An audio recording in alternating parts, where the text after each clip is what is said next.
Hola, mi nombre es Alexandra Zamora. Yo soy teóloga, soy misionóloga y tengo un doctorado en consejería bíblica. Y hoy estoy trayendo para ustedes un estudio en el libro de Apocalipsis.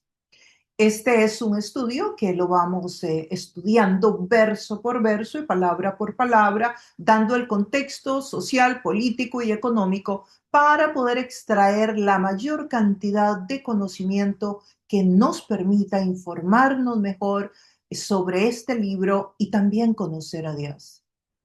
Bueno, hoy avanzamos ya al capítulo 19, estamos llegando al final del libro y estaremos viendo de los versos 11 en adelante.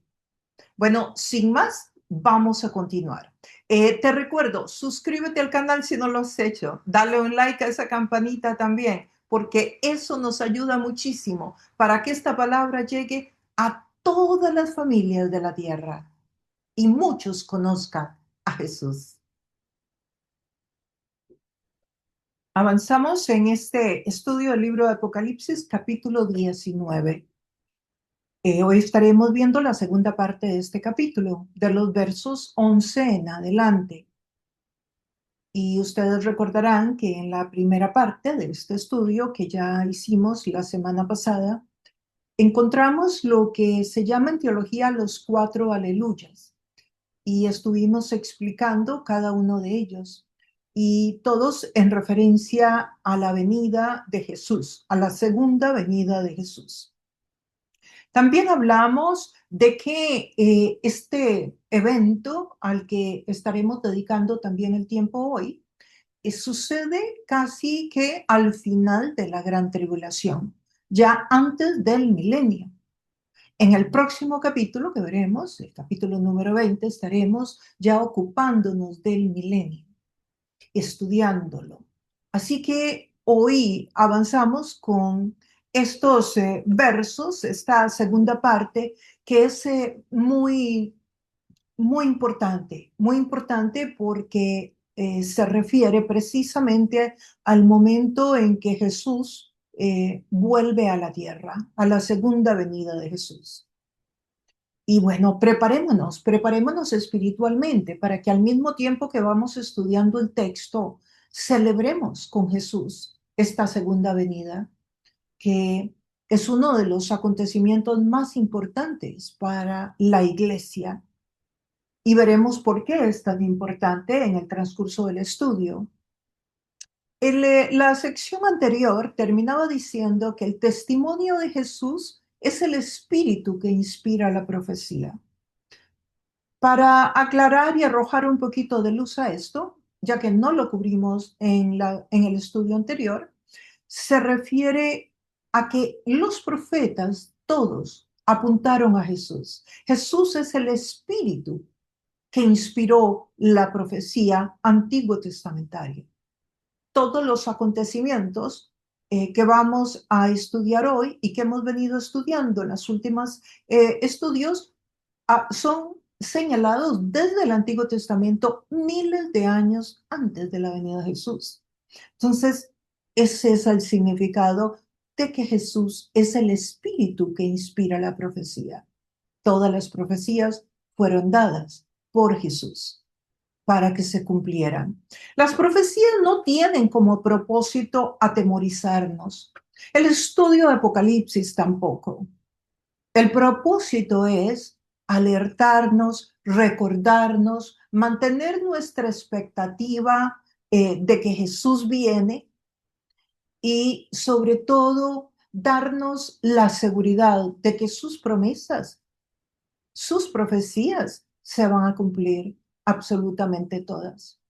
Pero uno de los factores más importantes que podemos encontrar en las profecías es esa certeza de que se cumplen.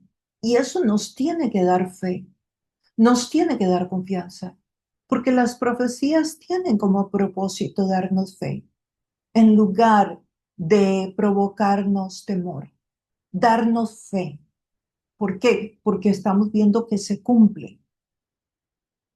Y por eso es que en los estudios damos las fechas, damos los nombres, Damos todo el espacio que ha viajado en el tiempo, una profecía, para que luego se cumpla, para que podamos ver que solamente si Dios está manejando los hilos desde el cielo, eso podría cumplirse, de lo contrario, no podría cumplirse, sobre todo de una perspectiva humana.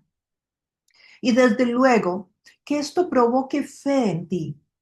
¿Fe por qué? Bueno, fe en Dios, claro, confianza en Dios. La palabra fe significa confianza en Dios, porque entre más tú y yo confiemos en Dios, entre más lo conozcamos, más grande lo vamos a ver, más poderoso lo vamos a ver, más omnipotente lo vamos a ver. ¿Por qué? Porque lo estamos conociendo y Él es omnipotente, omnisciente, omnipresente y muchos atributos más que tiene. Entonces, si tú conoces más a Dios, tú vas a tener más confianza en Dios. ¿Por qué? Porque lo vas a conocer más.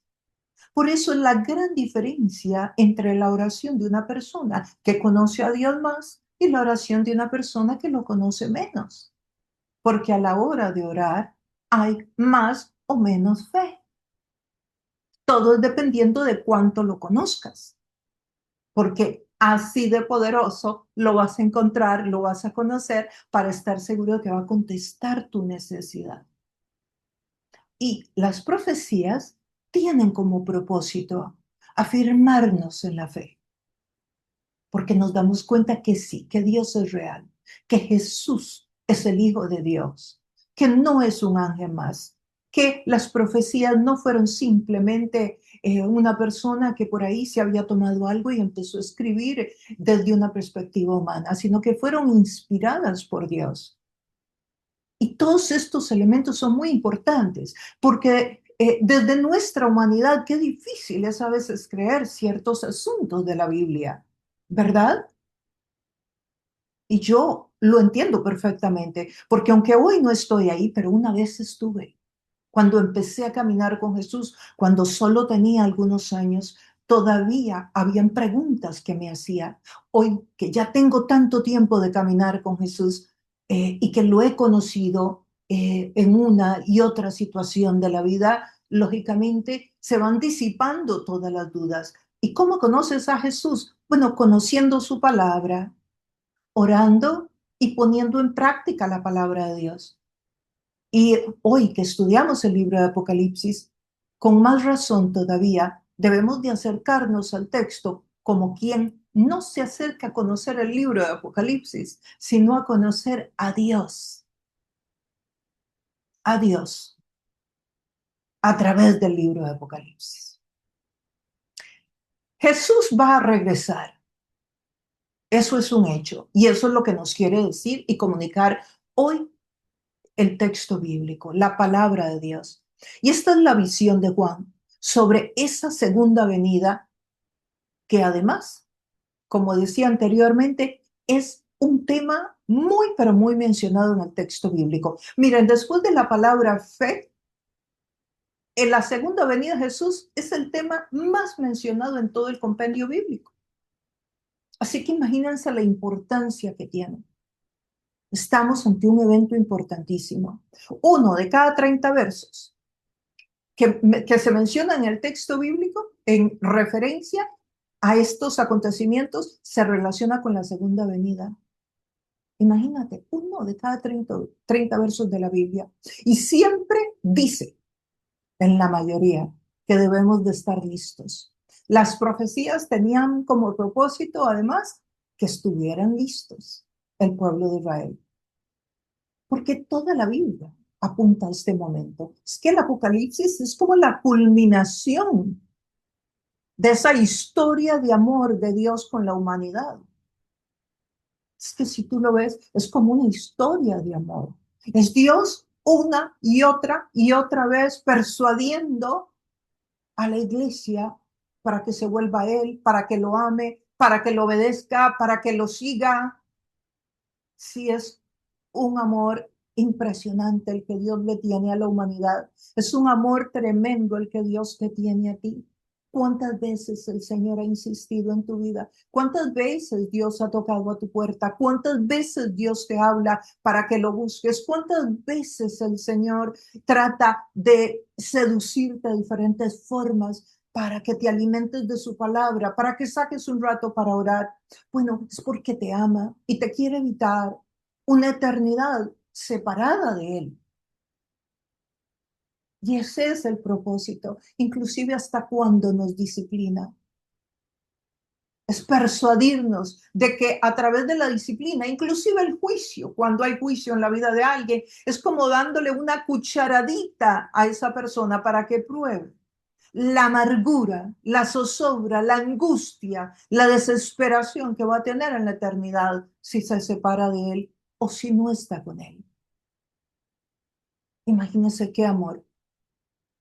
Entonces, el libro de Apocalipsis es es la culminación de esta historia de amor y hoy estamos en uno de los capítulos más importantes, la historia de amor de Dios por la humanidad.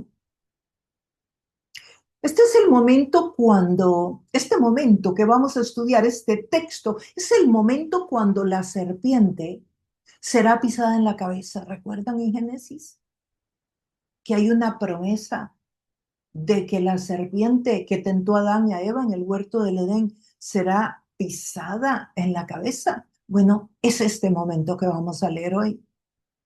Este también es aquel momento cuando Dios le dijo al rey David, allá en el libro de Samuel, que de uno de sus descendientes saldría el linaje, que de él saldría el linaje de el Mesías. Eso se está cumpliendo aquí hoy. Este también es el momento de aquella palabra que, que Dios le dio al profeta Isaías. Recuerdan, diciéndole que el gobierno, que vendría el Mesías y que su gobierno estaría sobre sus hombros. Bueno, aquí el gobierno estará sobre sus hombros de aquí en adelante.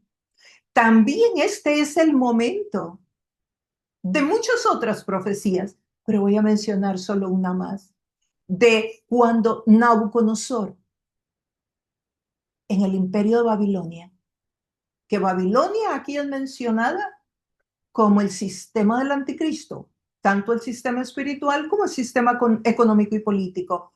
Cuando Nabucodonosor, allá en el Antiguo Testamento, en el libro de Daniel, capítulo 2, tuvo aquel sueño, un sueño que nadie le pudo interpretar, ninguno de los magos de su imperio. Y Daniel llegó y no solamente le describió el sueño sin que Nabucodonosor se lo contara, sino que además se lo interpretó. Yo te invito a que vayas a leer hoy en la noche Daniel capítulo 2. Nabucodonosor había tenido un sueño en el cual había visto los reinos como en capas, ¿sí? Como en unas capas de diferentes metales, de diferentes materiales, y todos se iban destruyendo. Y ese sueño, Daniel se lo interpreta, el profeta Daniel, un libro que está lleno de profecías apocalípticas.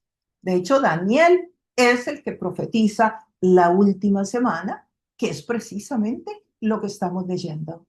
De las semanas, la última semana es donde estamos, profetizada por Daniel. Voy a leerles un par de versos sobre este momento en que Daniel le dice a Nabucodonosor de qué se trata el sueño que tuvo miles de años antes de la venida de Cristo. Y nosotros hoy lo vamos a estar estudiando en el texto. Daniel capítulo 2, verso 44 y 45. Dice, en los días de estos reyes, aquí está Daniel hablándole a Nabucodonosor, en los días de estos reyes, el Dios del cielo establecerá un reino que jamás será destruido ni entregado a otro pueblo, sino que permanecerá para siempre y hará pedazos a todos estos reinos.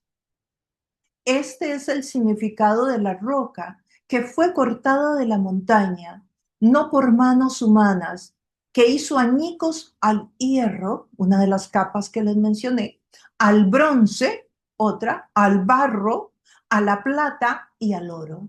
Esos son los metales, los materiales con los que se comparan los reinos de la tierra en ese sueño que tuvo Nabucodonosor. Continúa, el gran Dios ha mostrado a su majestad lo que tendrá lugar en el futuro. O sea, Dios le mostró a Nabucodonosor, el sueño es verdadero y esta interpretación digna de confianza. Esas son las palabras de Daniel, o unas de todas las palabras que le dijo, porque todo el capítulo es la interpretación de este sueño. Entonces, este es el momento en que se cumple esa profecía dada tantos miles de años atrás. La segunda venida de Jesús ha sido anunciada de muchas maneras.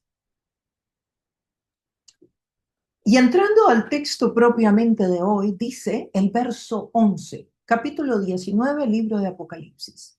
Luego vi el cielo abierto y apareció un caballo blanco. Su jinete se llama Fiel y Verdadero. Con justicia dicta sentencia y hace la guerra. Recordemos que Jesús está llegando al final de la gran tribulación, que fueron 7 años, que empezaron con la llegada del anticristo, que también llegó en un caballo blanco, ¿recuerdan?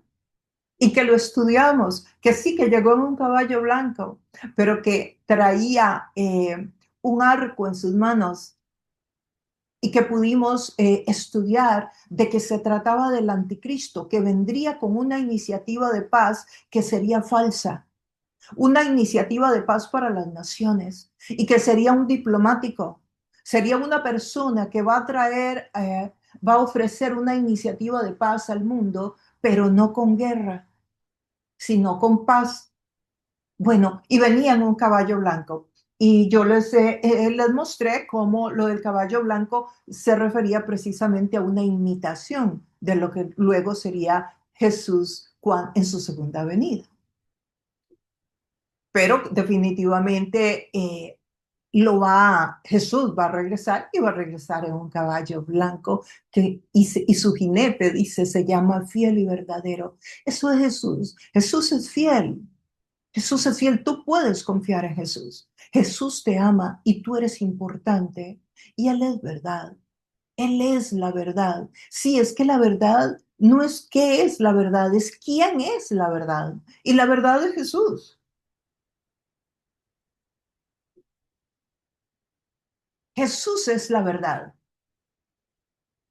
El verso 2. Sus ojos resplandecieron como llamas de fuego y muchas diademas ciñen su cabeza. Lleva escrito un nombre que nadie conoce, sino solo Él. Sus ojos resplandecen como llamas de fuego. Aquí la palabra, y muchos diademas. La palabra diadema, en aquella época del primer siglo, habían dos palabras para referirse a las diademas. Una era aquella que recibían las personas en los Juegos Olímpicos cuando ganaban. Y la otra es estéfanos, que es la palabra que se usa acá en el griego. Y aquí la palabra diadema, estéfanos, se está refiriendo a una corona totalmente diferente, a la corona de los reyes. Entonces, él viene con una corona, con la corona del rey. Ahora, qué gran diferencia, ¿verdad? A los evangelios. En los evangelios lo vimos como derrotado, insultado, maltratado, humillado, escupido, abofeteado, destruido en su cuerpo, con una corona de espinas. Ahora no. Aquí lo estamos viendo en la segunda venida como Jesús es hoy. Y esto es muy importante que lo internalicemos, porque nosotros en el continente latinoamericano, la gran mayoría provenimos de una teología católica. ¿Y qué pasa dentro de la teología católica? Bueno, en primera instancia se enfatiza muchísimo al Jesús pobrecito, al Jesús sufrido, al Jesús maltratado, lo cual es totalmente real y fiel al texto bíblico. Pero es importantísimo ponerle el balance y hablar del Jesús de hoy, que ya no es ese hombre maltratado, herido, desangrándose, humillado. No, para nada. Tampoco es ese niño que llevaba a su mamá en brazos, que necesitaba los cuidados de la madre, totalmente dependiente. Y yo digo que lo internalicemos porque esto tiene que causar una especie de revolución interna en nosotros, porque yo les aseguro que si usted puede hoy asimilar esto y hacerlo suyo, usted va a poder tener mucha más fe. ¿Por qué? Porque usted va a acercarse a un Cristo de gloria, a un Cristo que está a la diestra del Padre, a un Cristo victorioso, a un Cristo que ya venció la muerte,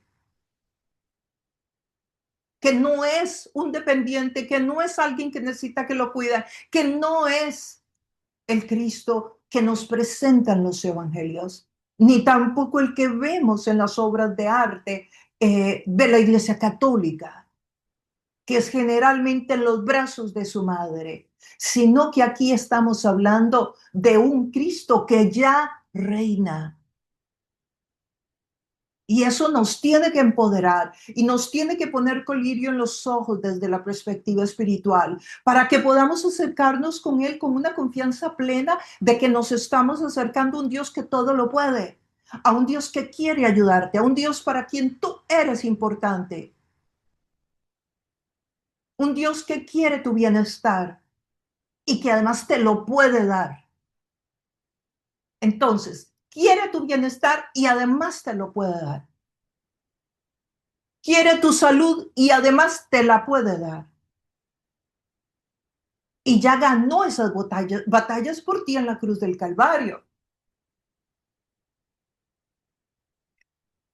Así que vamos acercándonos al texto, pero reconociendo que ahora estamos hablando del Rey de Reyes que viene en la segunda venida, a derrocar al anticristo, el sistema que él estableció, el yugo que él puso, porque recuerden que en los primeros 3 años y medio el anticristo va a aparecer como alguien noble que trae una buena iniciativa para el planeta. Y ahí es donde hará la alianza con los reinos de la tierra, que para este tiempo posiblemente ya las naciones han hecho alianzas dependiendo de sus intereses, etcétera. Pero en los segundos 3 años y medio, él va a sacar las uñas y es cuando Israel va a saber quién es. Y es cuando el mundo va a saber quién es, pero ya será tarde y él los va a subyugar y va a maltratar a los que en esa época estén. Y los va a maltratar muy mal, como vimos. Y ahora viene Jesús a terminar de derrocarlo y de libertar a los que están siendo maltratados y de destruir a los que definitivamente siguieron resistiéndose a él, ya como algo que tiene que ser eliminado para que no contamine la vida que vendrá en el milenio, que la estaremos estudiando en el próximo capítulo. Recuerden que también hablamos de que los juicios siempre han tenido un propósito importante. Y hablamos de que son varios, pero voy a mencionar varios propósitos que tienen los juicios, pero voy a mencionar uno usando un par de ejemplos, de ejemplos precisos que todos conocemos. El diluvio universal. ¿Qué fue el diluvio? El diluvio fue un juicio de Dios. ¿Y qué hizo Dios? Eliminó toda la raza humana y solo dejó a 8 personas que se subieran en esa barca. Una barca que duraron 150 años en construirla. Ah, y que nunca había llovido en años de años de años. Y sin embargo, por fe creyó, Noé construyó el arca. ¿Para qué Dios eliminó a la humanidad? Bueno, precisamente para parar un mal, para que la humanidad pudiera ser menos dañina y autodestructiva. Lo mismo con Sodoma y Gomorra, como lo expliqué en otros estudios. Otro juicio de Dios. ¿Para qué? Para evitar un mal mayor. De la misma manera, aquí se tiene que acabar el pecado y la maldad. ¿Por qué? Porque el reino que viene será un reino completamente diferente, como estudiaremos la próxima vez.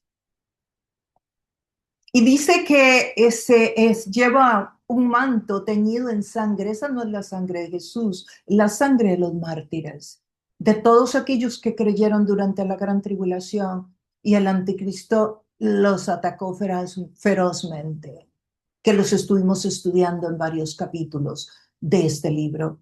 Y su nombre es el verbo de Dios, que les recuerda. Claro, ¿quién está teniendo esta visión? Juan. ¿Y qué les recuerda el verbo de Dios? El primer verso del Evangelio de Juan.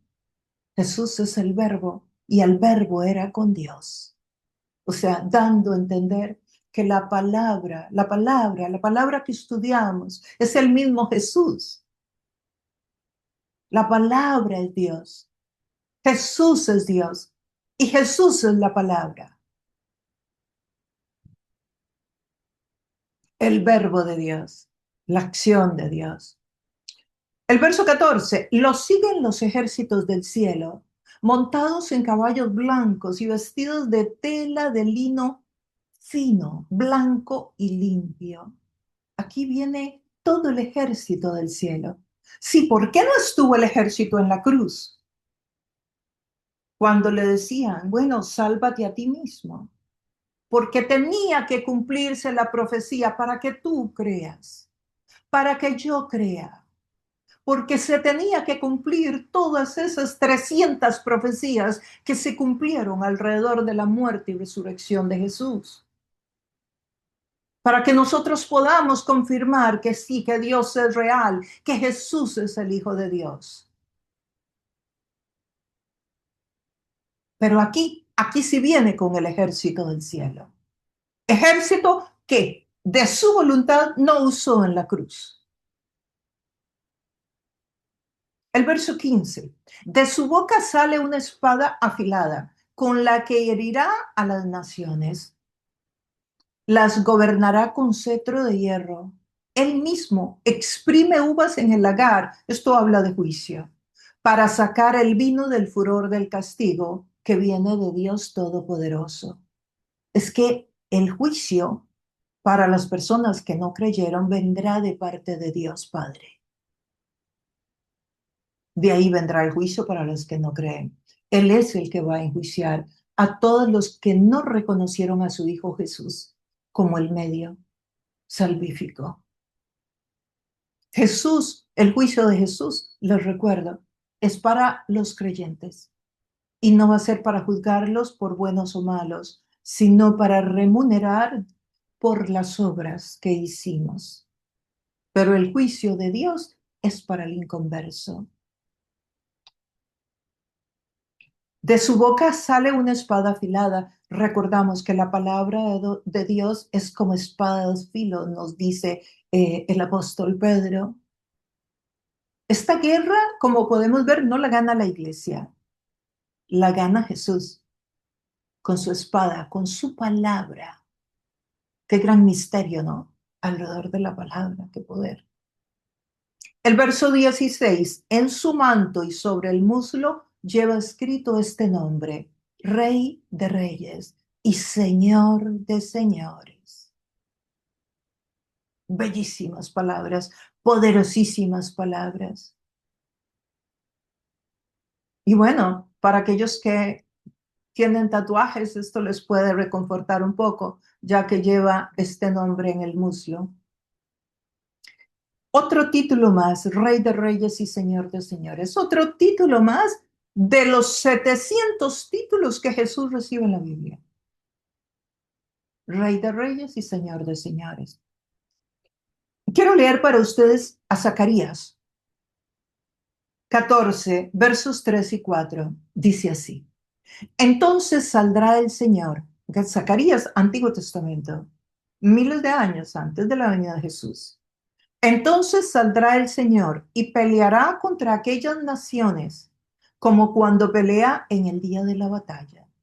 En aquel día sus pies estarán en el monte de los olivos, que se encuentra al este de Jerusalén. El monte de los olivos se partirá en dos de este a oeste.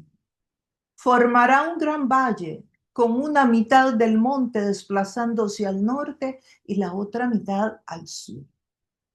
Entonces, esta batalla se va a llevar y va a regresar Jesús, ¿dónde? Al monte de los olivos. Leímos en capítulos anteriores que la batalla se va a llevar a cabo en el Armagedón, que es un valle. Pero Jesús regresa al monte de los olivos. Aquí será donde Él volverá. Y quiero leer para ustedes un par de cositas que me llamaron la atención que encontré en la geología. Y es que el Monte de los Olivos está en una zona sísmica del Medio Oriente. Cerca de Jerusalén pasa un sistema de fallas tectónicas llamada Dead Sea, que separa la placa africana de la placa arábiga y ha producido terremotos históricos en la región. Este sistema de fallas atraviesa el Valle del Jordán y pasa cerca de Jerusalén, por lo que toda la región puede experimentar terremotos. Entonces menciono esto porque dice que se va a separar en dos cuando Jesús venga. Se va a separar en dos. Algunos estudiosos y excavaciones han encontrado fracturas o fallas menores en esa zona. Durante obras en los años 60 se detectaron estructuras geológicas que hicieron cambiar planes de construcción en esa área. Apocalipsis 1:7, que ya lo estudiamos desde luego, dice, miren que viene en las nubes y todos lo verán con sus propios ojos, incluso quienes lo traspasaron. Y por él harán lamentación todos los pueblos de la tierra. Así sea. Amén. El verso 17. Vi a un ángel que, parado sobre el sol, gritaba a todas las aves que vuelan en medio del cielo. Vengan, reúnanse para la gran cena de Dios. No es la cena del Cordero. Ya esa la estudiamos. Esta es la cena de Dios. Para que coman carne de reyes. En la cena del Cordero, y esta es la cena de Dios, esta es una cena muy fuerte, si usted se imagina estas cosas. Voy a leer para ustedes el verso 18 de lo que pasa en esta cena.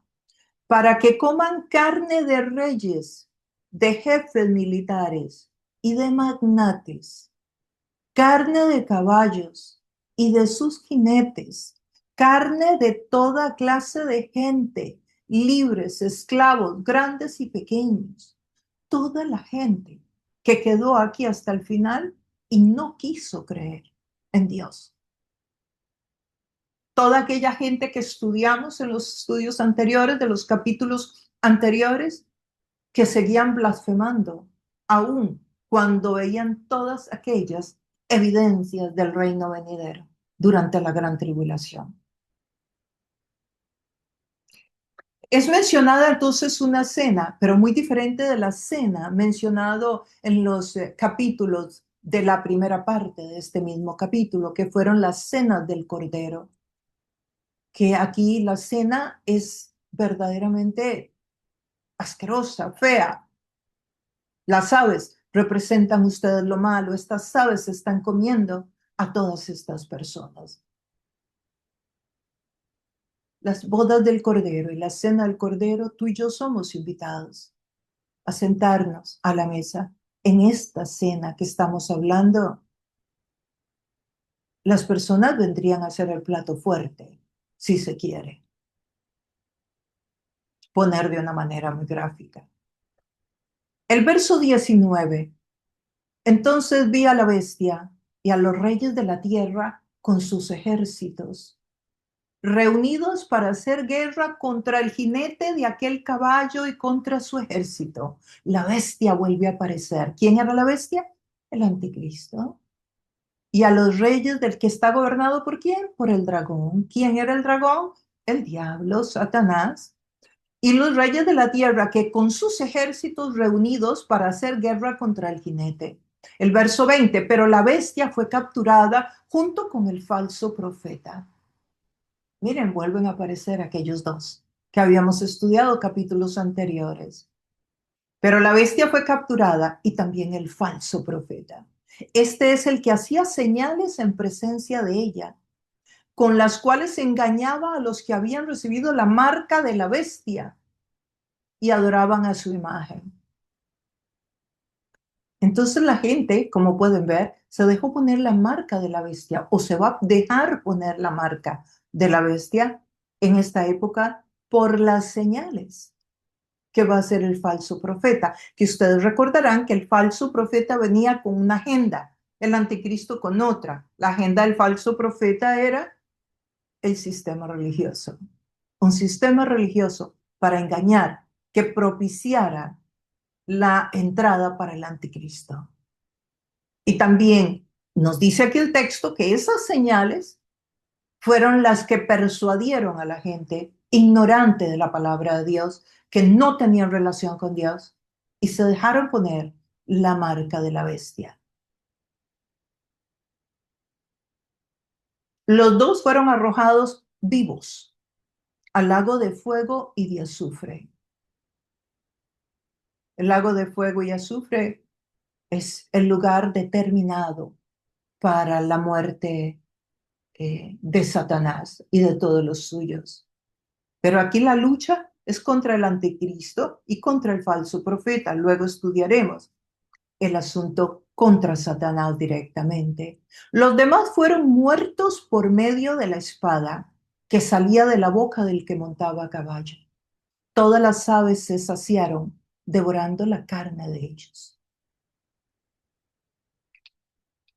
Tesalonicenses, segundo de Tesalonicenses, capítulo 1. El apóstol San Pablo menciona lo siguiente: y a ustedes que sufren les dará descanso, lo mismo que a nosotros. Esto sucederá cuando el Señor Jesús se manifieste desde el cielo entre llamas de fuego con sus poderosos ángeles a castigar a los que no conocen a Dios ni obedecen el evangelio de nuestro Señor. Ellos sufrirán el castigo de la destrucción eterna, lejos de la presencia del Señor y de su glorioso poder. El día en que venga para ser glorificado por su pueblo, santo y admirado por todos los que hayan creído, entre los cuales están ustedes porque creyeron el testimonio que dimos, o sea, la predicación. Entonces, amigos y amigas, estamos ante este momento tan sublime en que Jesús regresa para dar cumplimiento a muchísimas profecías del Antiguo Testamento y también palabras dadas en el Nuevo Testamento. En el momento en que Jesús viene a destruir las fuerzas del mal para establecer su reino. Y esto es verdad, y esto va a suceder, y Jesús va a regresar, porque Jesús es el Rey de Reyes y el Señor de Señores. Él es el Dios del universo. Él es el que murió en una cruz por nosotros. No hay más nadie que merezca la gloria, ni la honra, ni el crédito. No hay más nadie a quien Dios le haya delegado la función de ser el intermediario entre Dios y los hombres, solamente a Jesús. No hay ningún otro ser humano a que podamos ponerlo al nivel de Jesús. Jesús es Dios y Jesús va a regresar. Y la pregunta hoy para ti es, si Jesús es Señor y Jesús es Rey, que ya lo sabemos, ¿es Jesús tu Señor? ¿Es Jesús tu Rey? Porque para que Jesús sea tu Rey y tu Señor, tú tienes que tomar la decisión de reconocer que Jesucristo es Dios, que murió en una cruz por ti y por tus pecados, que ascendió a los cielos, sí, que resucitó de entre los muertos y destruyó la muerte. Conocer su palabra y empezar a practicarla. Porque por más que conozcas la Biblia, por más que ores a Dios, si tú no practicas su palabra, Él no es tu Señor. Porque Rey y Señor quiere decir que gobierna en tu vida. ¿Podríamos decir que Jesús gobierna en tu vida? Y bueno, celebremos. Celebremos la segunda venida de Jesús y creamos en que Jesús regresa y estemos con las expectativas de las cinco vírgenes que tenían aceite en sus lámparas cuando su Señor llegó. Que también nosotros tengamos la vida de Dios y estemos preparados para ese momento, cuando quiera que sea. Queridos amigos y amigas, ha sido un privilegio que nos hayas acompañado durante este estudio. Ha sido un estudio intenso, yo sé, muy gráfico, fuerte inclusive, pero también un estudio muy revelador. El poder ver a este Cristo de gloria, a este Rey de Reyes y Señor de Señores en el texto bíblico, nos debe de aumentar la fe y recordar que las profecías fueron creadas para aumentar nuestra fe, no para traer temor a nuestra vida. Bueno, sin más, me voy despidiendo por ahora, pero te recuerdo, si tú no te has registrado en este canal y te gusta el contenido, regístrate y dale un like al programa de hoy, envíalo a otras personas, inclusive déjanos tu nombre, de dónde tú estás escuchando o una pregunta si la tienes. Todo eso ayuda muchísimo para que esta enseñanza viaje a muchos lugares, ya que el algoritmo todo eso lo interpreta y hace que lo envíe a muchas familias más. Y así muchos conocen la palabra de Dios y tú colaboras con un granito de arena en esta misión. Bueno, sin más, me despido y nos vemos en el próximo estudio.